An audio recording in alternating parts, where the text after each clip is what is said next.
In this episode, I'll talk about riding bareback, the pros, the cons, the hows, and the whys. So here we go, episode 173, Bareback. Hi, I'm Karen Rohlf, and welcome to Horse Training in Harmony. This podcast is about you making progress with your horse in a way that you both can love. It's about learning how to move and be in harmony.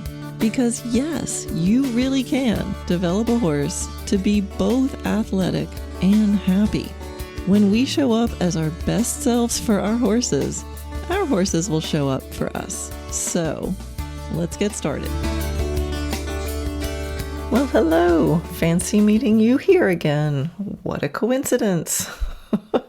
I'm so glad you stopped by the podcast. Otherwise, it's just, me alone talking to myself. Anyway, I thought I would do an episode today about riding bareback because it's something that I've been doing a lot more lately, especially. But I've done a lot of bareback throughout my entire riding history. My mom had a horse when I was a kid. I think I was like 7 years old or so when she had him. And she insisted that I was able to ride him bareback before I could ride in a saddle, which looking back was like, what a cool thing. She also used to send me down to the barn all by myself. And this was just at the end of our street. There was like nobody else around. And as a little 7-year-old, I'd go groom him and get on him and ride him around before she got down to the barn. So luckily that all worked out. And when I got my first horse, I did a lot of playing around bareback. Best friend had a horse at the same time, and we used to go bombing around on them all the time and riding through the trails bareback. We'd get on backwards. We'd ride backwards and then send our horses over jumps. We'd play tag. Some of their neighbors had horses too. They were like the older kids. And they used to play this game where one of these older kids would run around and we'd get up behind them bareback and they'd take off, and we had all these trails. They were kind of in the bushes, and they'd then drop us off and plunk us down into the bushes, and we'd hide. And then the other girl would ride around on her horse and try to find us, while this other girl would ride around and try to intercept. I'm not sure what sort of game they were playing, but it involved putting us little kids up behind them bareback, flinging us into the bushes, and then they'd come along again and we'd reach up, they'd grab our arm, and we kind of swing ourselves back up and claw our way onto the horse, and they'd be taken off so the other girl couldn't catch her. I survived, luckily. Of course, this was all, no helmets, and it was nuts, but man, it was fun. And I sure did get a lot of time, being a scrappy little rider and having the time of my life.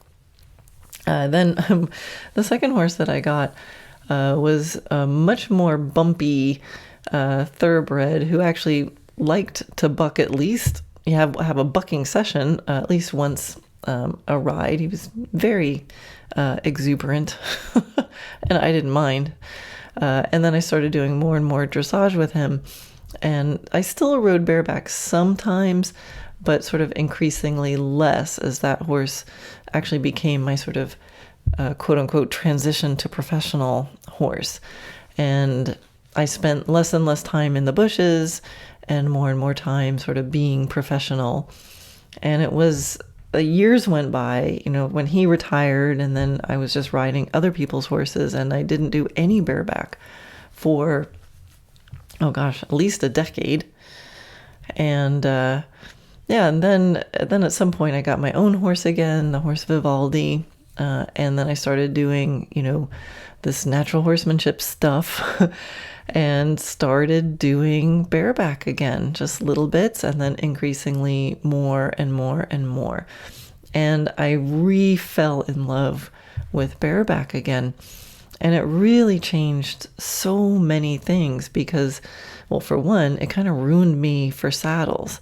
Because after spending a large block of time riding bareback again on so many different horses, I went back and, to put saddles on it. I felt like I was 3 feet away from the horse. I felt so far removed from the horse. And I really loved the feeling of closeness.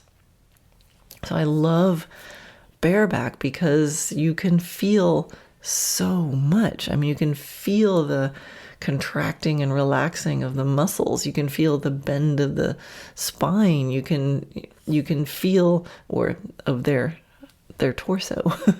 You can feel the warmth. I mean, to feel their muscles actually warming up. You can also feel the withers, and okay, that's not so pleasant. And, the horse can feel more too. I always get the feeling that they can feel more subtle shifts of weight and feel the different movements and how I'm using the muscles in my body. They can feel that so much more.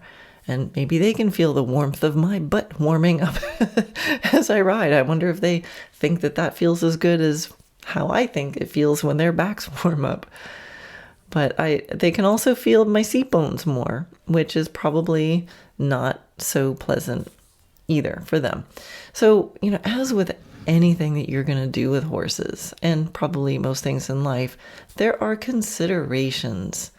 And no situation is maybe perfect, whatever that means. But different things like riding bareback versus with a saddle will have different pros and cons, not as some sort of general rule, because it depends on the exact scenario in front of us, the exact horse, the exact person riding it, the exact situation that you're going to head off and do this. And so, like, some people, and including myself, should not ride some horses bareback in some situations. I think that's pretty close to a perfectly true sentence, right? Some people should not ride some horses bareback in some situations. And, some horses should not be ridden bareback, at certain times. Like maybe they're good to ride in some situations at some times, but not in others.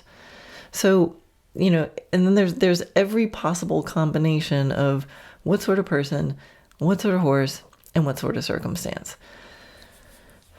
I think you can make some sort of, guidelines of, look at horses' back conformation, their muscling on their backs, how do they use their bodies. One of the main things that I'll look at is, the shape of the back. And especially, is the spine sticking out? Like, that's number one. Like, is the spine protruding where there's not enough muscling on either side of the spine?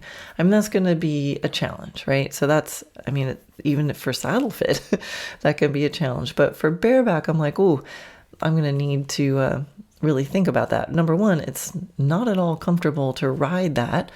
And it's not going to be comfortable for the horse or healthy for the horse to have all the pressure taken onto their spinous processes. However, you can use padding. So bareback, one way to do bareback is just put your butt on the horse's naked back with nothing but a, thin piece of fabric between you and the horse. But another way to do it is to have some padding.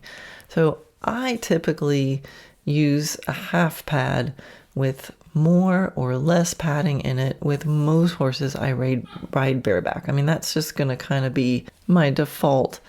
So now the padding that I use these days is just like a regular half pad, like an English half pad. And then I like to get the kind that have like pockets that you can add more padding or take out padding, depending on the horse. And there's some horses that are just so round that their spine is actually below the muscling on their back. Atomic was like that. And then other horses where it stands up. But I'll tend to, if they have a lot of padding on their backs already, maybe I won't use a pad. But even then, I'm thinking about, my weight concentrated on these, little seat bones, my bony butt seat bones. I'll tend to use some sort of padding. But I use just a regular half pad. I plunk it on the horse and off I go. So I know that there's bareback pads, and there's some bareback pads that are they're just like a piece of material and a girth. And then some have a little bit more structure and even some padding, and they start to cross over to being, is this a bareback pad or is this a treeless saddle? So there's all different varieties.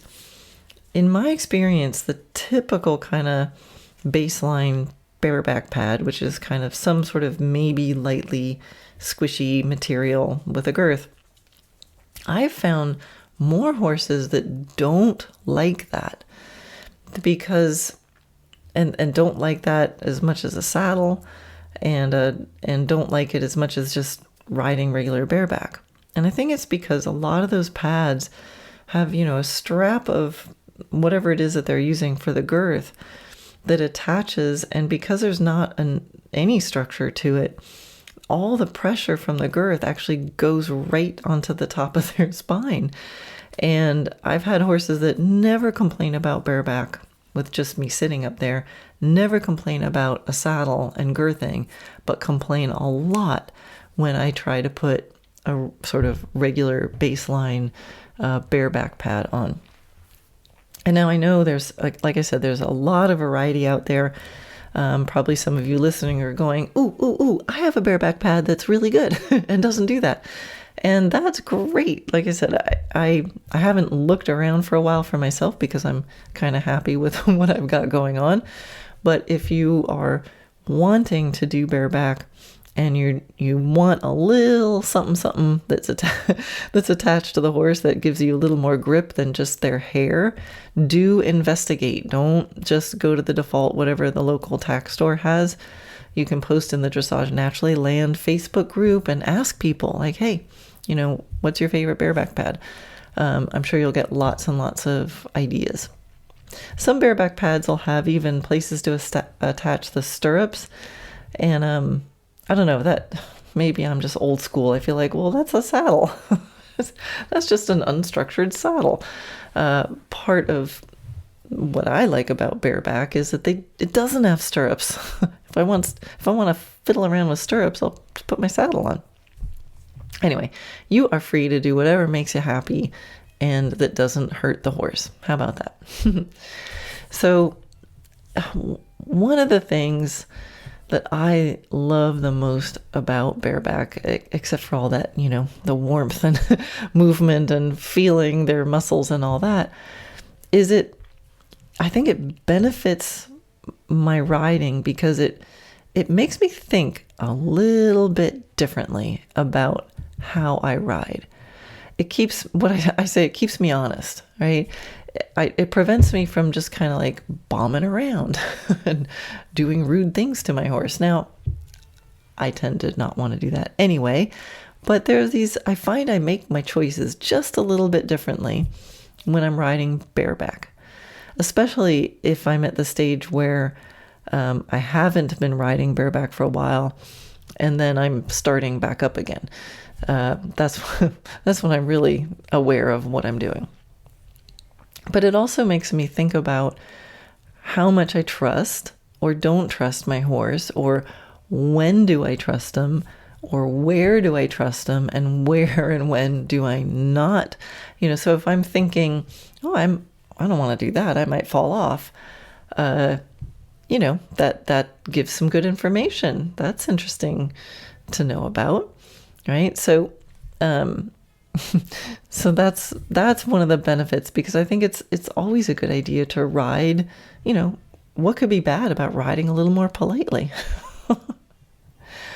I've also seen really big benefits come to some horses, including some of mine at times. But with students, I've seen horses that are really like having biomechanical issues or just some behavior issues, and it's subtle, but like, oh, we just like this, things ought to be working better.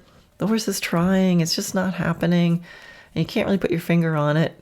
Everything seems fine. The saddle fitter was just out. It's, a $5,000 saddle and the saddle fitter just came, so couldn't possibly be the saddle, right? Well, I've seen some of those situations where they ride bareback and then the big breakthrough comes. The big breakthrough comes by taking the saddle off. And it's happened enough times that it makes it worth it to me to investigate that. If you're having one of those like, things really should be working better, but they don't seem to be, I wonder why. I know my horse Solana, she's never had saddling issues, and I've always, it never had like issues with that, but she sometimes gets, I have to be very conscious and slow with her with the girthing. And then there's some moments where, she seems to be a little bothered by the girth, but then it'll change. Once I'm on and going, she doesn't seem bothered by the girth at all. But when I've been riding her more bareback, I'm like, well, we never have to have that conversation about the girth and whatever that might be that's making her uncomfortable. And I've tried some really cool girths that give her a lot of freedom, and it's not even touching her sides. And anyway, so I played with different girths and things. But I think some, think about it, like think of the subtlety of shoes, like shoes for us. And you can try on a shoe and it can fit, right? A professional shoe fitter could go and like see how much space there is between the edge of the shoe and your toes, and they can see that it's not like digging into your ankle, and they can see that your heel's not slipping and it's not creating a blister or anything like that. But you can still imagine having some shoes that are just more comfortable, and some shoes that are annoying, and some shoes that at the end of the day you can't wait to take them off, and other shoes you like can leave them on all day. Even the ones that like quote unquote fit perfectly. And so I think there's that same thing happening with saddles and girths, that there's equipment out there that fits perfectly. It's not causing any major damage, but it just isn't quite as comfortable as walking around barefoot. Or as, some other situation with your shoes. So I think, if we think about equipment with horses that way, we can go through a checklist and get to we want to at least be in the category of not causing pain. But then once we're past that, there's a big range still left over. And I've seen enough positive things happen when people at the right moment, in the right circumstance, with great awareness, when they try bareback, sometimes you get some really surprising information. Now, I can see that happening the opposite too. Some horses are just too sensitive. The seat bones are just too bony. The way the rider uses their body and the way the horse uses their body just creates this combination where bareback actually causes more pain and more stress, and it's not worth it. So, nothing inherently good or bad about saddles or bareback. You got to look at what's in front of you and take in all the information and make decisions day to day, month to month, year to year. Because things can also change, right? A horse that you always ride bareback, well, 2 years from now, their bodies might be different. You might be riding different. There's different training issues. So it's always something, and vice versa. So it's always something you've got to be aware of. Now, I know because some of you are probably thinking and want to ask of like, Karen, what kind of saddle do you use when you're riding with a saddle? And after I had done this round of, my new round of riding bareback, when I went to the saddle, I had, a regular dressage saddle, but I just felt like I said miles away from my horse's back. So I came across the Answer treeless saddle, and the model of that I have is the it's called the Classic, and it's a glorified bareback pad. I mean, it's a saddle. They've got a special trauma system. I love it. It's the closest I could get to bareback, but still giving the horse more protection. Yeah, so I really, really love that saddle. It's very flexible, but it's also not bouncy. Now, I know since I think this was like 2005 or something when I first got one of these saddles, and the other treeless options for saddles out there, many of them were like super padded and rather trampoline-like. They were very bouncy, and the answer is not bouncy at all, so it doesn't add any rebound. I think these days there's a lot more treeless options, and I know some of you are listening out there wanting to raise your hand going, ooh, ooh, ooh, I have a treeless saddle that I absolutely love, and it's not super padded and bouncy either, which is great. So, if you're getting into bareback and then you want to find a saddle, you don't want to go to this stiff tree that has to be readjusted every 3 months or it's not going to fit your horse, I think treeless is a great option and it's worth investigating. Again, go to the Dressage Naturally Land Facebook group and ask people what they're using so you can start to investigate and maybe start to try things out. But I found that was a really nice complement to the bareback riding because it felt still very, very close. I think whether it's a treed saddle or a treeless saddle, I want to be close. I don't want to be wedged in, and I don't want to be separated. All right. And again, I think the physical, I talked about some of the physical benefits that I've seen with horses. I have to mention the physical benefits to myself as a rider. So I think I've mentioned on other podcasts, like my body is it wants to be asymmetrical. My spine has some weird rotations in it, has a bit of scoliosis. One hip is higher and there's like a rotation in my pelvis, and I go to physical therapy just to maintain myself in a pain-free way. I'm fine, don't worry, just normal. It's like, I would not pass the pre-purchase exam, but I'm good. It works.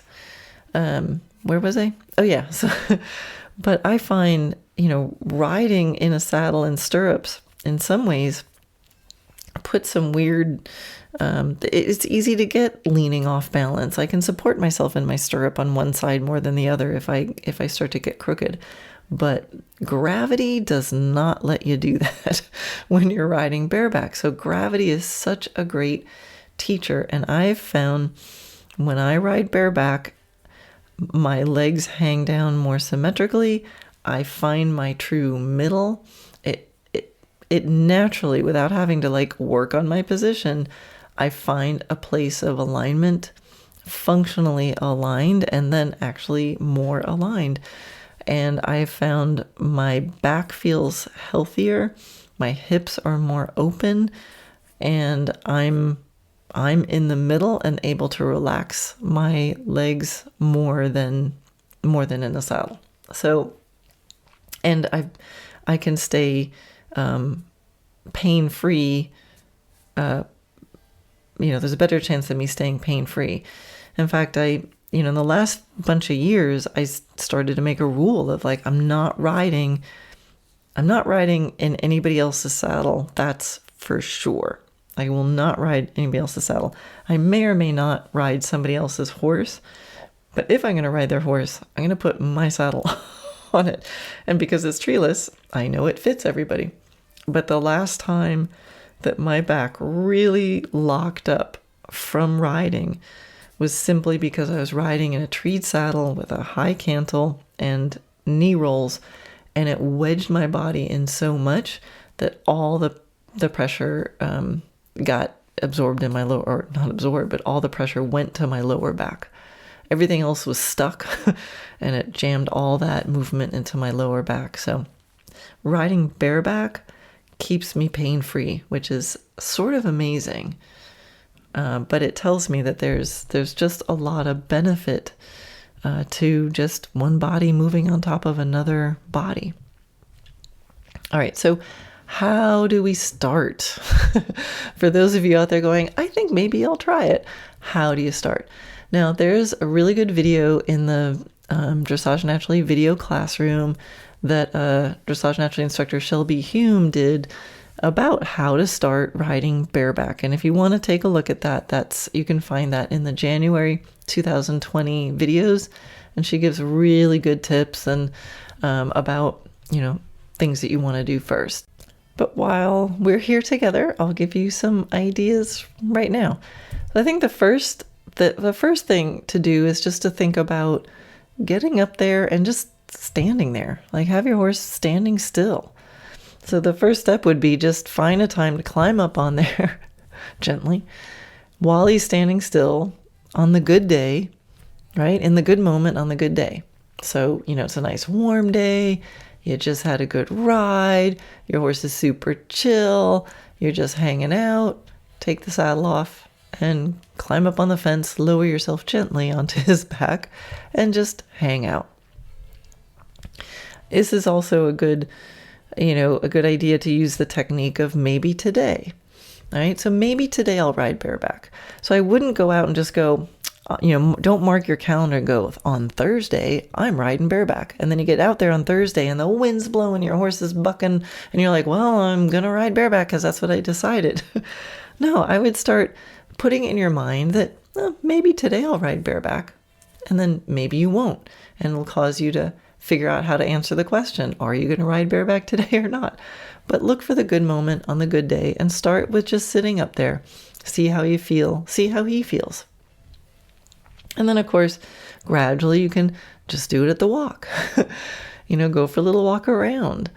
And this is what I'm about to say might be counterintuitive, but I would say have a distraction, like a happy little distraction, like a friend to talk to, someone who maybe has their own horse, a nice calm horse, and they're going to walk along with you, just chit chat about stuff, sing a song. Years ago, when I first started to do natural horsemanship and went to a natural horsemanship clinic, and it was starting to do a little bit more bareback, but I was kind of in the okay, I'll just get on there in the good moment on the good day and just do a little bit that I feel comfortable with. And I went to this clinic with David Lichman, a Pirelli instructor, and now very good friend.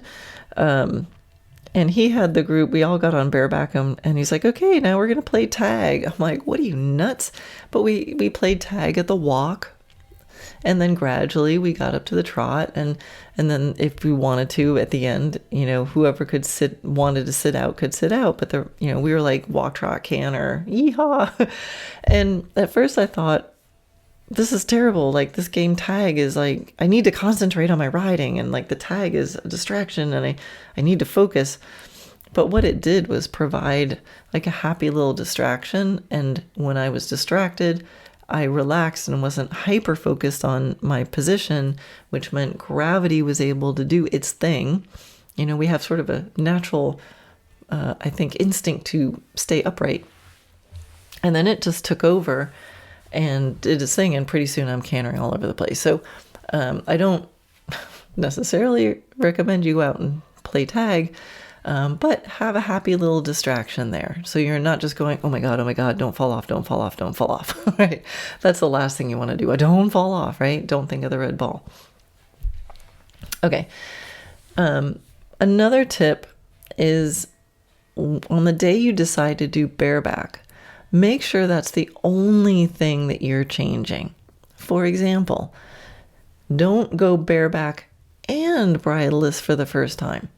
Or don't go bareback for the first time and then decide you're going to ride out in this new area that you've never ridden in, right? So, don't go bareback for the first time and decide maybe it would be fun to jump for the first time. So change one variable.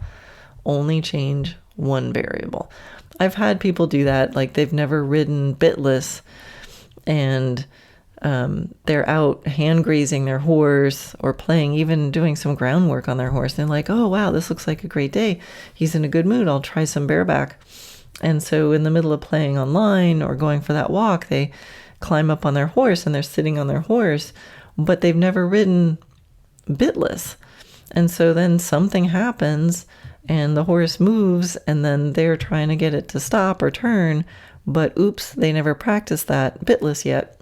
And, the rest is history. You can kind of picture how that could go wrong. So just change one. If you're changing and riding bareback, make sure everything else about the situation you're very confident in and you've done it lots of times before. And then, of course, you can start doing more, right? Do some exercises at the walk, add in some trot transitions, stuff like that.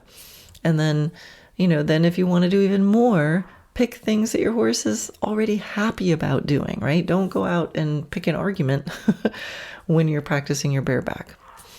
And this is where it starts to connect into you're going to be thinking differently. I'm not going to just go bomb around and do this thing, because if he's going to get bracy, it's going to make it harder to sit on. And then you just gradually increase. And remember to just don't put pressure on yourself to do anything. This is supposed to be fun and a fun little happy experiment, and let it be that way and just take the time it takes. You don't have to be cantering by Tuesday, right? Just plan on, I'm just going to sit on them. And if you plan on just sitting on them, a moment might arise when you're like, hey, I feel like walking. And then just plan on just walking. That's fine. And then a situation might come up where it's like, oh, I feel like trotting. That's much better than to put pressure on yourself. And just know, riding bareback is not like riding a bicycle, right? If maybe you rode bareback as a kid and you think you're going to just climb on and, sort of pick things up where you left off. And I personally find that if I don't ride bareback for a while, I have to start all over at the beginning. I have to start slowly again until I sort of get my bareback butt back. And here's the thing. If you're nervous about going bareback, there actually may be a real benefit to that. If you're nervous to ride your horse bareback, ask yourself why, exactly why. And whatever you're nervous about, that gives you a clue about what needs to improve in general. Whatever it is ought to be addressed even when the saddle is on. Some saddles these days are built to confine and sort of secure the rider, allowing people to manage to stay on even if their horse is way out of balance. I'd rather address the underlying issue. So I start my horses bareback for that reason. It helps me to not skip steps or thresholds. Of course, some horses have really extravagant movement and make it more challenging to stay with. But in my experience, it's not the big movements that make riding bareback hard. It's the tension, lack of balance, or uncooperativeness that makes things challenging. And those are training issues worth solving. With that said, if you ride with a saddle, it doesn't make you a lesser rider. We don't need to get righteous about bareback. It's just, in my opinion, worth thinking about and perhaps worth playing with. There's plenty of horses that I ride with a saddle and it's fine. And there's plenty of things that I'm going to be the best rider for my horse with the saddle on. And so let's just do that. If you do spend some time riding bareback, always make sure that you check in with your horse and feel his back afterwards and the next day to make sure he's doing okay and he's not sore. We think about checking that for saddle fit, and a lot of times people think, well, I'm not wearing a saddle, so I don't have to worry about that. But yeah, we still do, because we're putting something on the horse. We're putting us on the horse. And remember, seat bones do concentrate a lot of pressure into one area. On the other hand, I've seen plenty of saddles cause pain to horses too. So, like I said, it just keeps coming down to there's not one thing that's inherently good or bad. You've got to be aware. You've got to adjust. Now, another downside to bareback, of course, is it's easier to fall off. And sometimes it might make someone more nervous just because they're anticipating that they might fall off. And that's another reason why to not let yourself or anyone else put pressure on you to ride bareback. And don't do it unless you're really feeling like it's a good day to do it. Give yourself lots and lots of time. But I'll tell you, it's a really cool feeling when you do it, you approach it slowly, and you do things in the timing that feels right. And then there's one day when you just kind of forget that you're riding bareback. And when you get to that spot, it really is pretty cool. Sometimes I'm riding around my property bareback and bridleless at my age, and I think, I must be nuts. Like, is there a time when I'm like too old to be doing this? And then I just think, no, I'm having way too much fun, and there's enough benefits to my riding that are coming of this and benefits to my horses, and I'm just going to keep going. And yeah, I'll still use the saddle, and I'll still ride bareback, and who knows when I'm going to do which, but it all can be good. So I hope if you've been on the fence about trying bareback, I hope this gives you a little permission to go ahead and try it. Maybe gives you a way to start doing it again. Don't worry if you're not interested in it at all. That's okay. But yeah, for me, it's just quite addicting. And yeah, I think every time I ride bareback, I just feel even more like that little kid, that little 7-year-old who first got into horses.